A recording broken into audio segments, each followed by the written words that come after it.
Thanks so much for joining me today, Zécca. It's been a long time coming. I think we've been trying to get this done for such a long time. And I'm so happy we finally get to dive into a lot of different things that you have going on. I want to start a little abnormally here.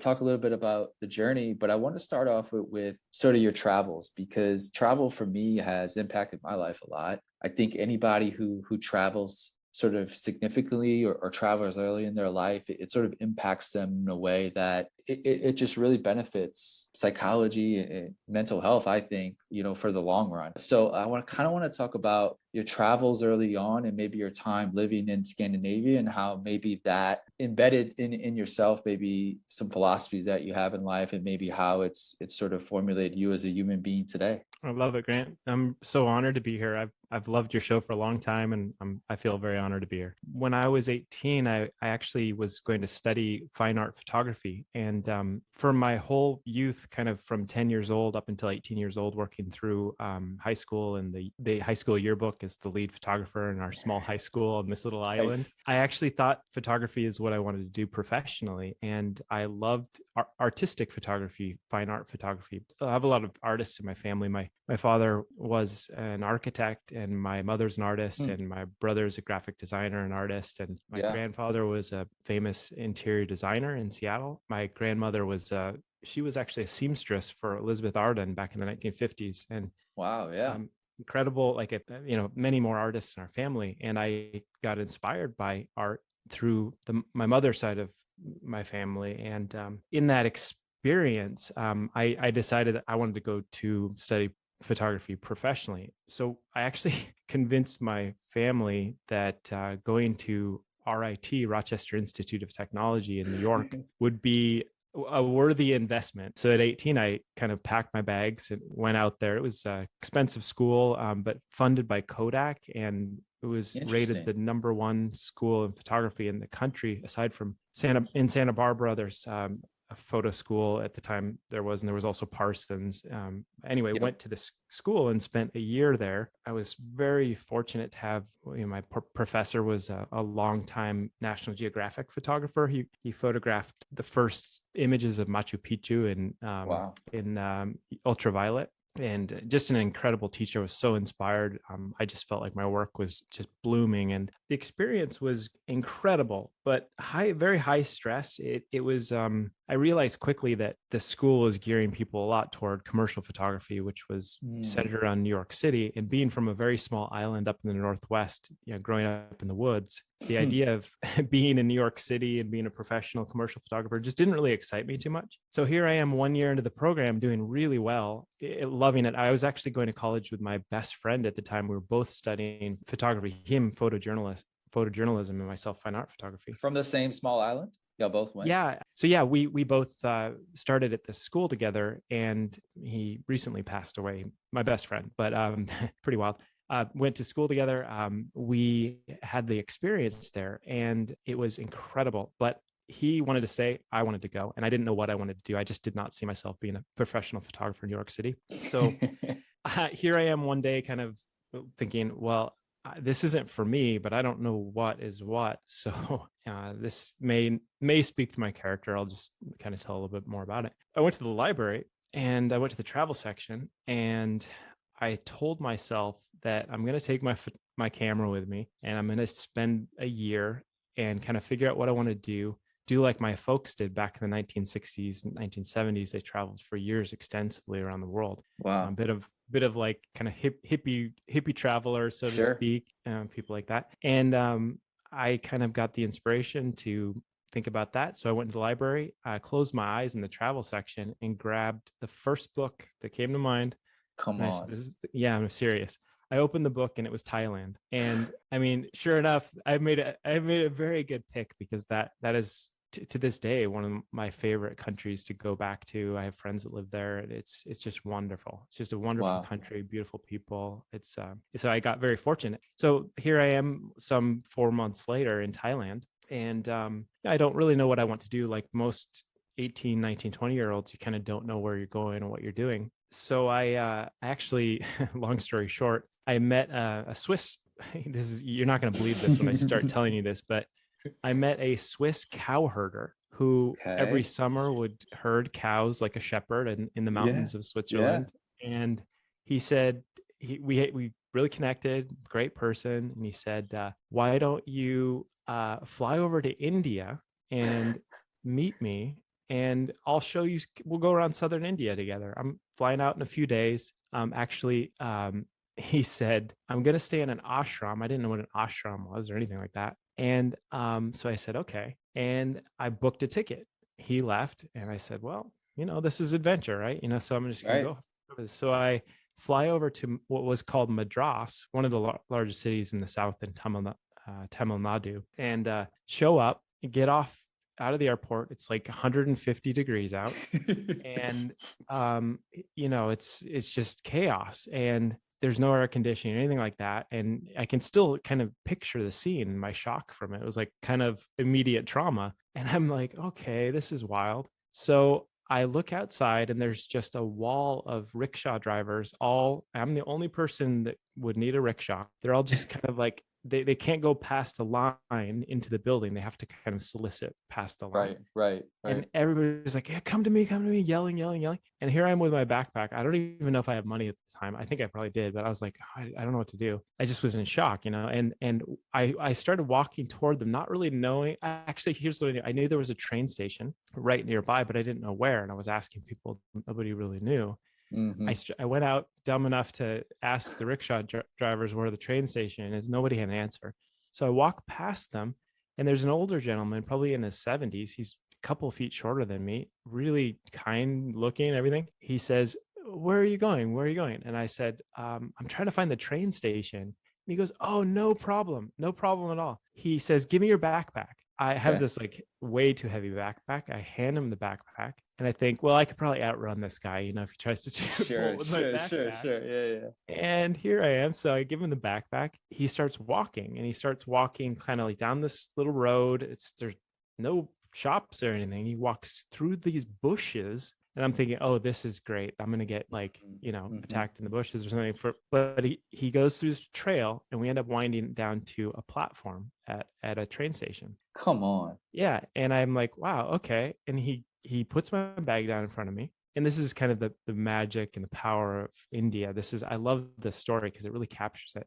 He said, just 1 minute. So he walks off, he comes back, and he's got a piece of paper in his hand, and he hands it to Hmm. me. I'm like, what's this? He's like, it's a ticket to get into Madras. And I'm like, thank you. And I'm looking down at the ticket, and I look up, and the guy starts walking off. He didn't want money. He didn't want anything. He just wanted to welcome me to the country. Wow. Yeah, it was insane. And that led me. Okay, so here's the twist of the story. So here I am in Madras. I get on the train. I finally find the old town called Georgetown, and walked through this area to find this ashram. Finally found it after a couple hours. Just full chaos. Hardly anyone spoke English. Got to the place. I'm exhausted. I open the door, and this wonderful, beautiful older woman, she opens the door. She's so kind. She says, please come in, please rest, and I was just really, really so happy to be there. It was like an oasis.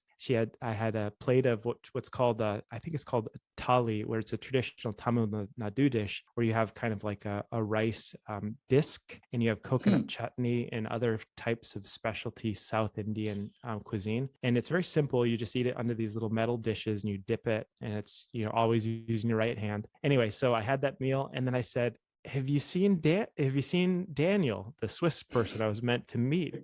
And she said, oh, I'm very sorry. He left yesterday.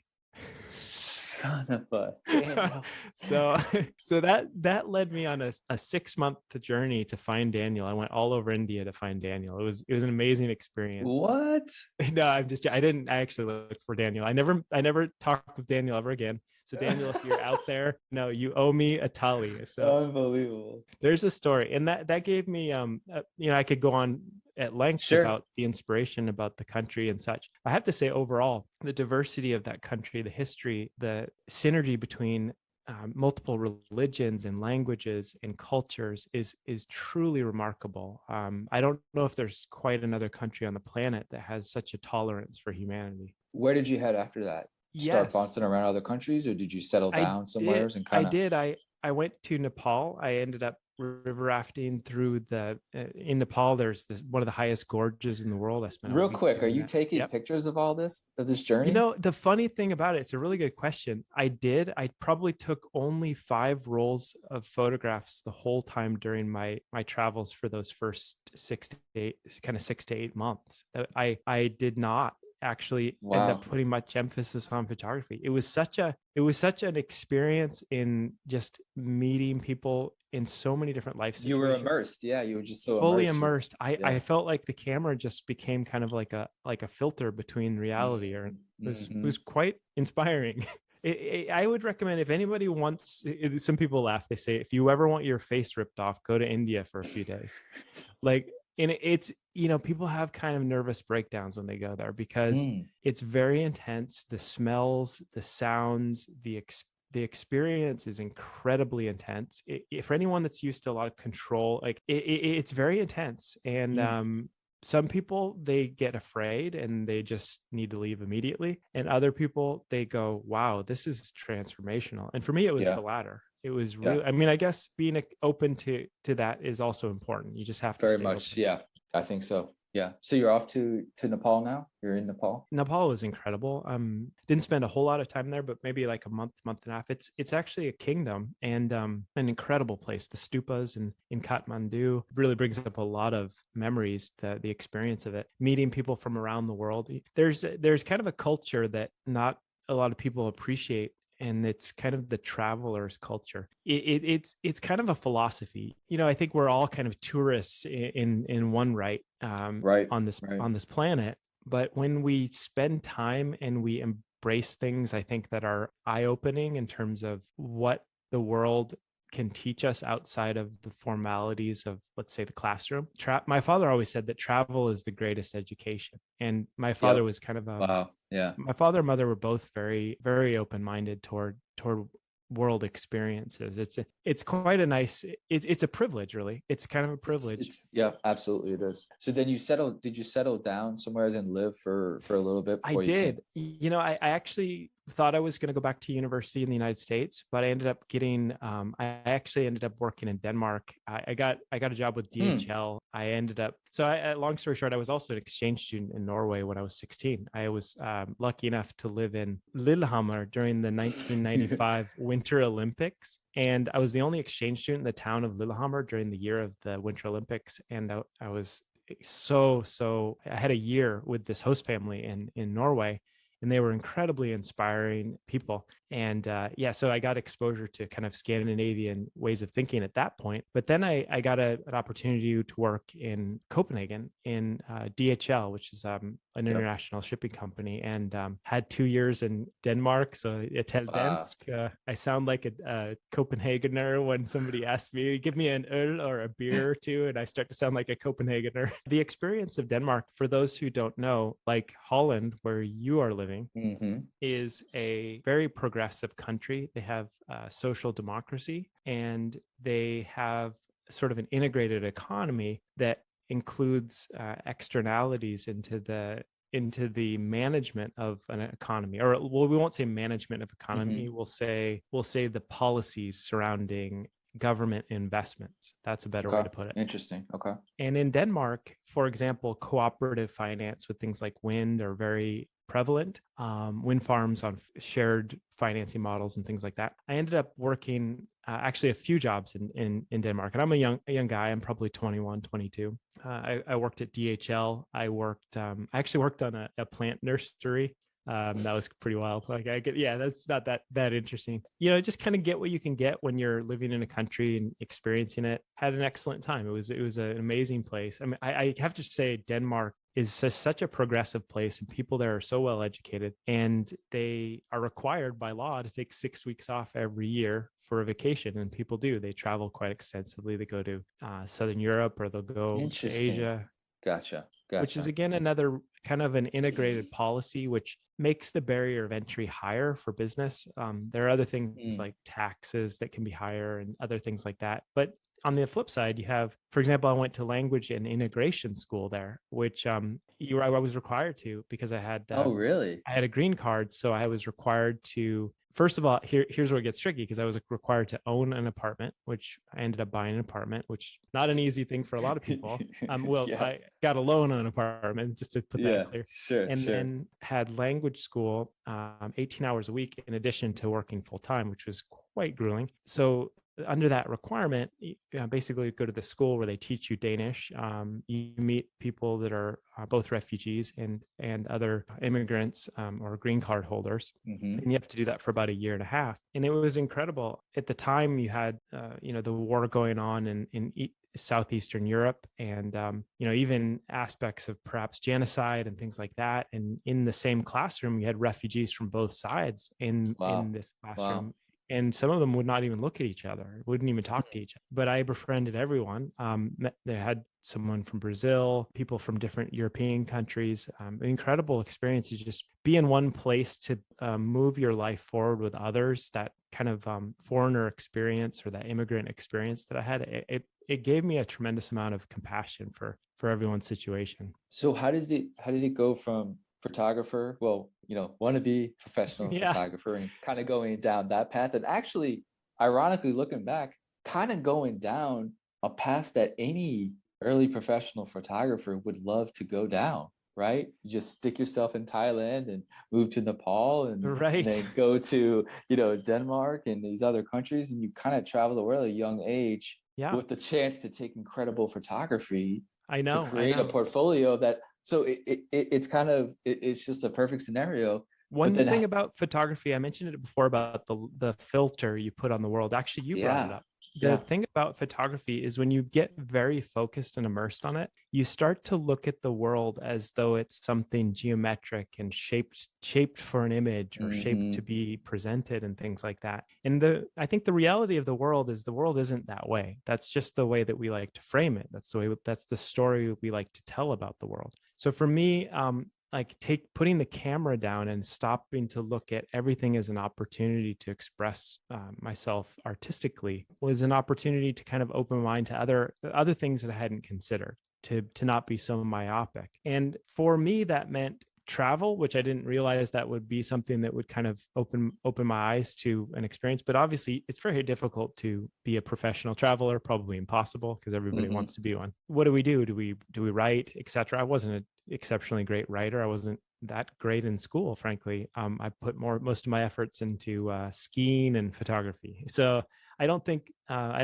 had those skills. I could have developed them, but at the time I didn't really think about my profession so much. Right. If I Right. You had were to be just kind of totally, living. Yeah, no, just I'm kind of saying you're living, you're and living. that's good. I wouldn't advocate against that because what I know a lot of times that people get pushed to be something Hmm. that they don't necessarily want to be. For me, it wasn't that. I wanted to do what I want to do, and I had very supportive parents, and I'm grateful for that. But I think that some people do get kind of guilted or pushed to the extreme to be something that they're expected to be, and I don't think that that necessarily leads to better results. I know that the intention is always right, but I think that sometimes people have to flip the switch and try something completely new. If it means working on a farm or something like that. Was it strange when you told the people in your life that you were going to study environmental economics and go Okay. down this path of Yeah, love it, love it. Yeah, love how the transition's great. So the story about environmental economics, long story short, I actually thought I because of the travel, I thought journalism, and I thought, well, I don't really know how to write really well. I convinced myself that I wanted to get into journalism. I discovered this field called environmental journalism, and okay. I moved back to, which is, environmental journalism is super fascinating. I would just want to give a little homage Yeah, there. for sure. It's really amazing when people can write about nature and the environment and environmental politics and policies in a very succinct way. I thought that I wanted to be someone that both wrote about travel but also about nature and things like that, because I grew up on this small island in the middle of forests in a DC powered 12, Hmm. 6-volt home. Long story So short, you're my father. super close to nature. Yes. And I thought, okay, well, here I am, like to travel, kind of like to travel like nature. This thing, environmental journalism, seems like it makes sense. So I went to a state school back home. I put my backpack in a closet and said, okay, I'm just going to get serious. I was actually 26 at the time when I started university. And I was 24 when I started, so very similar. awesome. Very similar. Yep. And, I think one thing to note there as well, as you probably know this, is that when you go back, you're a little bit older, you're maybe a little bit more focused. Some of the distractions 100%. are out of the way. You Yep. understand. Yep. And Absolutely. here I am going to college thinking, okay, it's environmental journalism. In order to get into the environmental school, Huxley, it's a state school in Washington State, really great environmental school. They required you to take some curriculum, and that was also economics. And so here I am in economics, microeconomics 101, bored out of my mind, trying to stay cognizant, taking notes, not really understanding much of what's going on because I just didn't have a lot of formal training in mathematics and all these other things. Mm-hmm. But I'm super fascinated. I'm reading, and this is another one of those funny stories that'll tell about my personality a little bit. So I'm looking down in the textbook while the professor's upstage on the stage or on the podium writing on the board, and I read this graph about the top economic policies that economists agree with by kind of ranking in terms of percentage that agree, et cetera. And I noticed that at the top is this thing called the negative income tax, which is from a person called Milton Friedman. Kind of boring topic, but long story short, what that is today is the more or less he and his wife invented the concept of the universal basic income. And almost all economists agree that that would be a good thing for the economy in the form of the negative income tax. There are slight differences, but more or less it's the same thing. So long story short, I see this chart. I go up to the front of the room and I ask the professor, who's this Milton Friedman and why do economists agree with it? And it broke off into a 2-hour-long discussion about this innovative economist who this professor had a lot of passion for. And they charged me to get interested into the field of economics. And I ended up switching majors and went after it. So just stayed open and I became trained in environmental economics, which is a kind of a blended degree.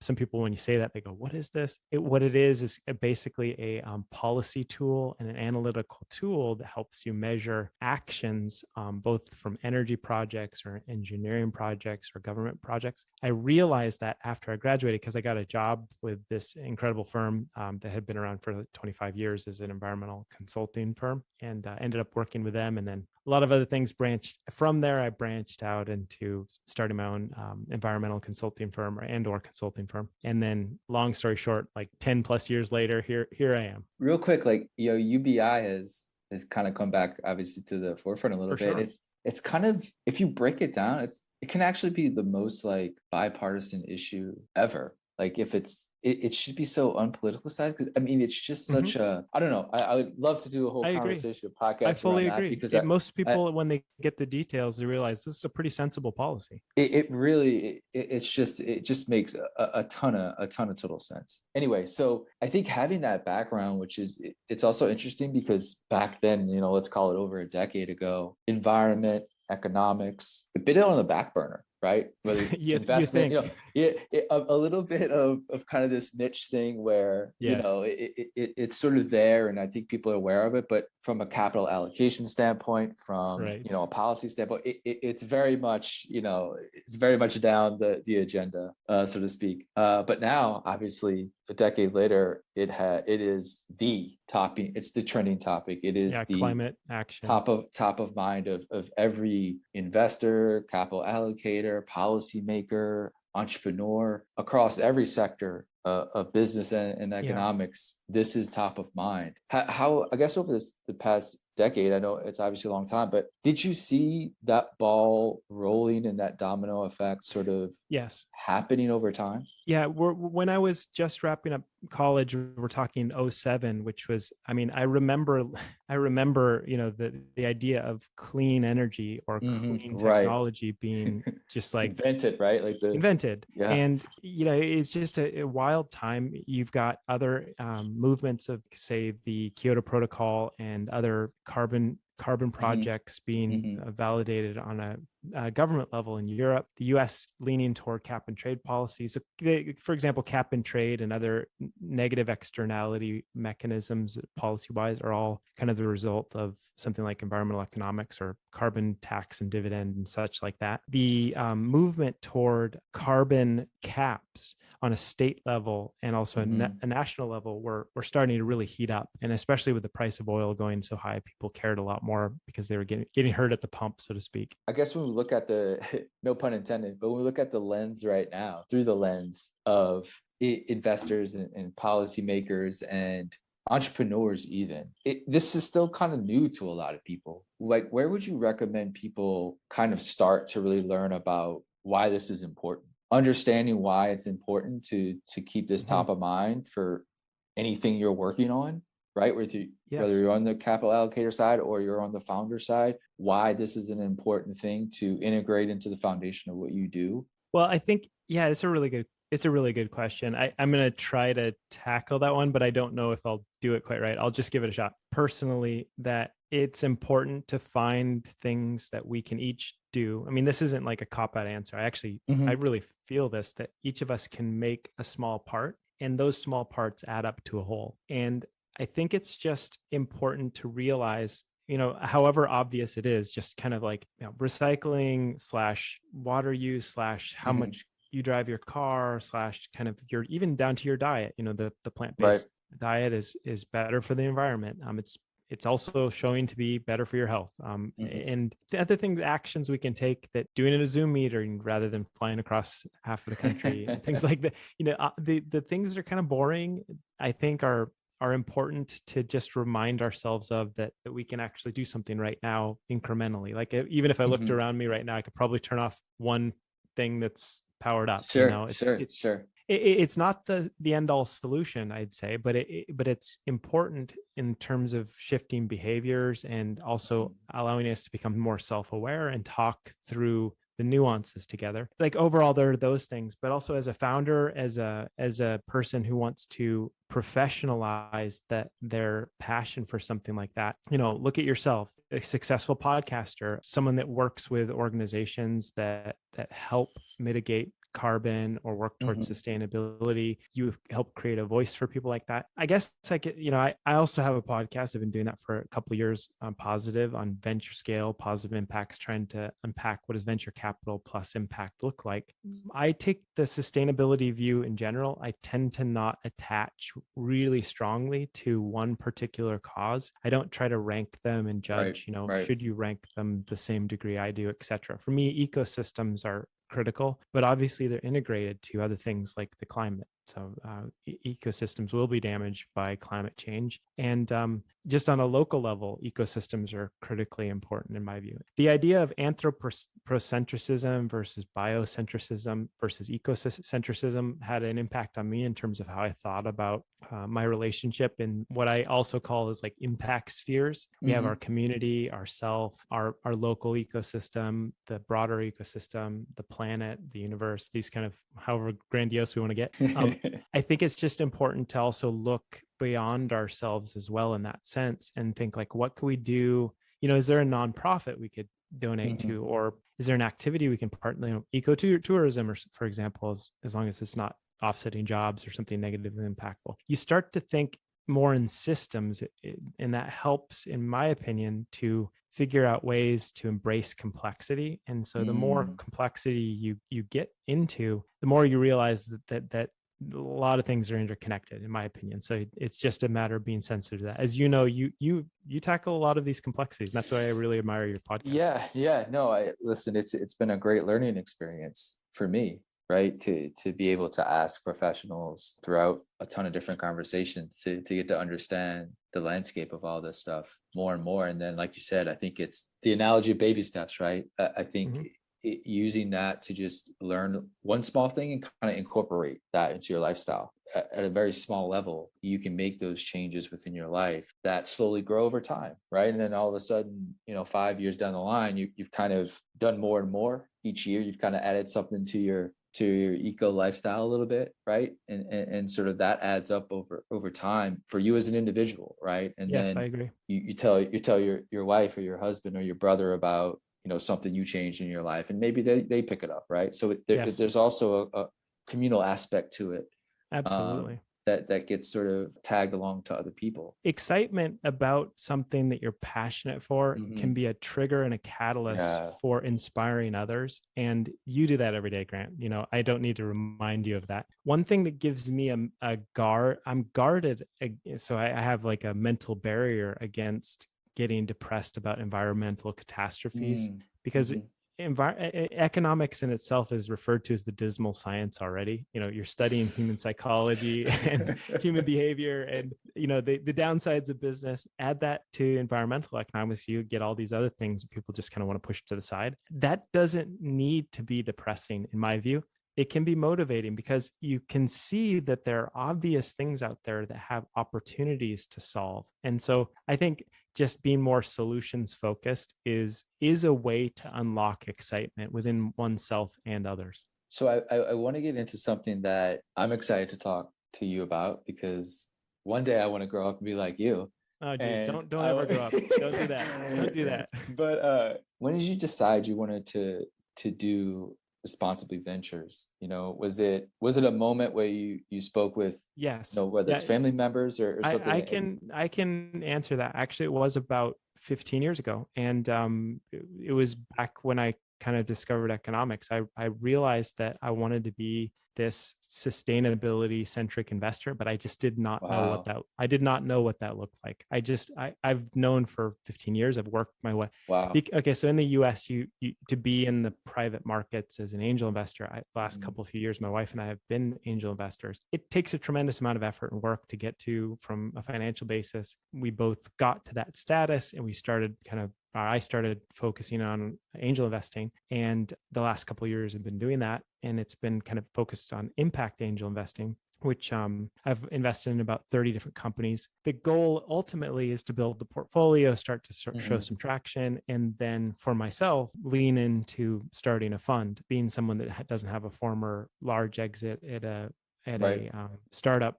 Actually, I've never actually scaled the startup. So that's another point against me. It does help to build a portfolio, build your network, and all these other things, and really create a brand. I mean, Yeah. you being leaning toward investing yourself, as you mentioned, you're building that brand, you're building your presence, you're building the respect in the community, and so I think those are all things that just add up through time. Obviously, over that time, building. I mean, you've done it a perfect way, right? Like, for somebody that just methodically thinks about it, right, and kind of just does the necessary things to build up the credibility. When Thank you you. That's really kind of you. when you really made the decision, right, to actually say this is kind of the time to do it, you also went out and did some things, Yeah, where.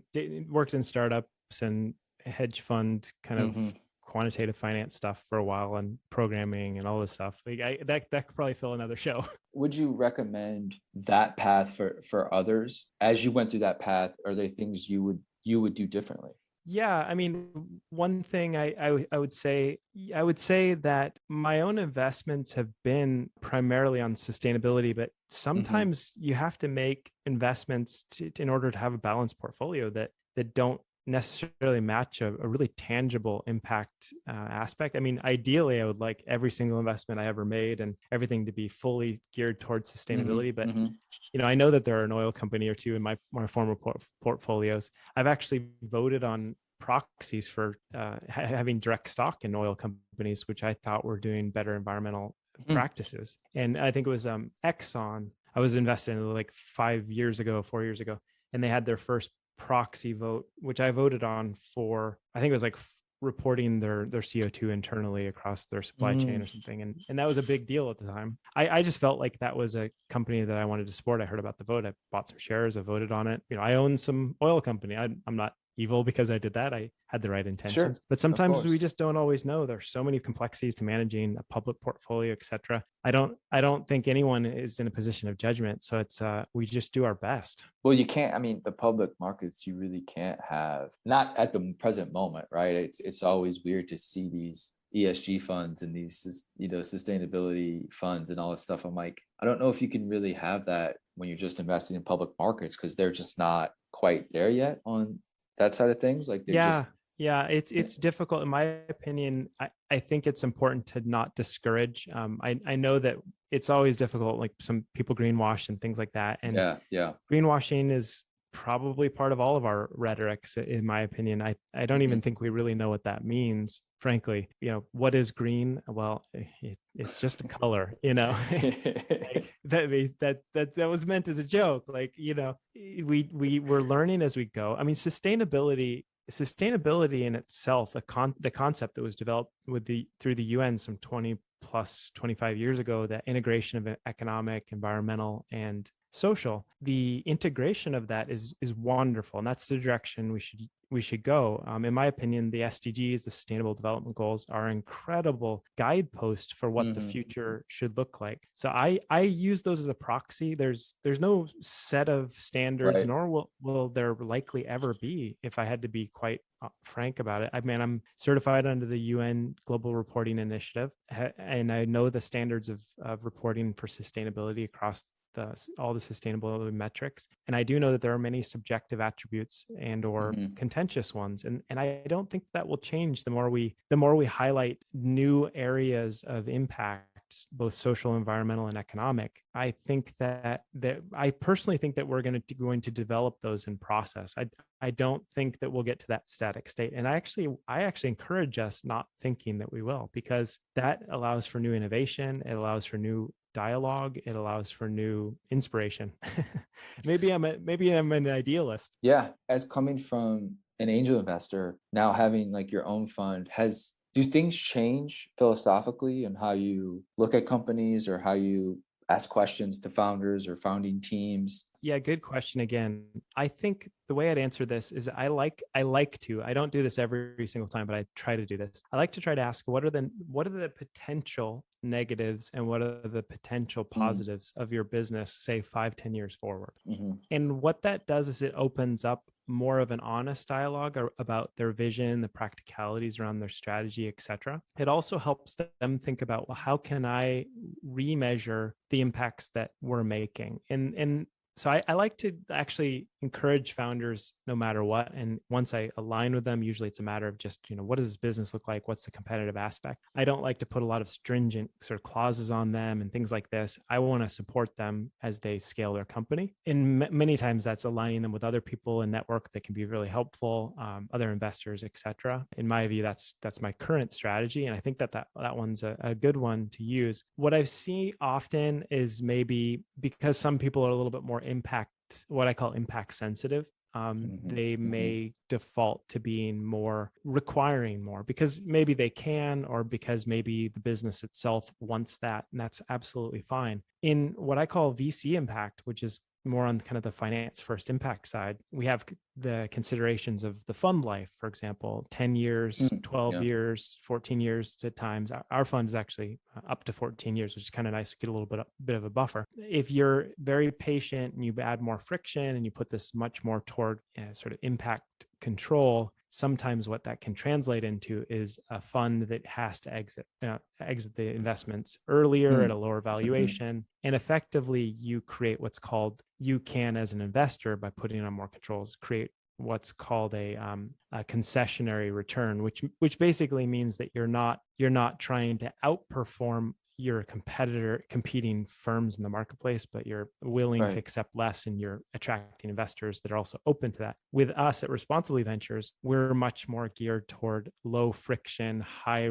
return, defensible impact, so to speak. I call it an impact moat, where the impact itself is kind of a mechanism to scale the company. Like, I'll take a kind of a use case example. I've Sure. used this before. I like it. It's Grove Collaborative. They are direct to consumer. They're actually a B Corp, which is pretty unique. They scaled to $1 billion valuation, Wow. and they did so in a very competitive, like, household cleaning market that's been around That's right. forever. Yep. Yep. I And remember I this. think their moat isn't, I've said this out loud. I'll say it again. I don't think their moat is the B Corp status at all. I actually think that their moat is that they're holding a focus on their mission, which is to provide, like, I don't want to state their mission incorrectly, but it seems as though it's to provide non-hazardous, low package waste, direct to consumer opportunities. Yep. And they've done that at a time when I think that a company like that could scale. So Right. just, I guess, to say, like, if they took the non-hazardous aspect out of it, They could probably still survive, but I think that that aspect of it was a moat to their company that allowed them to at least scale, in my opinion. Yeah, no, I think you're starting to see, I think, companies, whether we call them, impact or sustainable companies, actually, I think the venture world is looking at them a bit differently now because they've had quote unquote unicorns maybe poke their head out a little bit, right? Exactly. The potential of, oh, this is not like kids' child's play anymore, right? That's right. It's not cute, right? It's Yeah. actually real businesses that think at a foundational level about this stuff and build out, elite teams and elite thought leaders in their companies, and they could scale like a SaaS product can, right? For a term that VCs love, right? In that business model. I would Yeah, like to point the listeners at this research I did. I spent like 50 hours doing this, what's called I call it a VC impact landscape. And I tried to see what companies had scaled post Series A, M&A, or IPO over the last 10 years. Went through about 10,000 companies and about 200 impact verticals. I broke out the companies that had scaled across the 17 SDGs across sustainable wow. tech and social tech. And there were only 200 companies that fell very strongly into those buckets. I ran out of time. I could have done a deep analysis on all the impact factors, but I kind of put it on a very kind of like obvious level, we'll say, just because of time. But there were about 200 companies across the 17 SDGs that appeared. And I did that for kind of to show that this is an area that we should be paying attention to. The SDGs are impact focused, scalable VC impact companies. People have really, really responded to that. I think it's about how you focus it, how you frame it. I want to talk a little bit about collaboration in that, when I speak to tons of founders, tons of brands, it's very non-competitive to them, right? It's much more of what we're doing as a company, as a brand is Right. sort of an ends to a mission that is different than just kind of exiting, right? So I see a lot of partnerships with brands, a lot of collaborations with, it's much more of a community of founders, Yes. not competing with each other, but rather, hey, you're trying to, attack, poverty or hunger. We are as well. Let's team up somehow, right? I wonder if you've seen that on the venture side with funds, maybe being more like that within this space. We are cooperative, and pretty much most early stage funds are. Where it gets different, to my understanding, is where funds compete for hot deals. People fight to get into deals.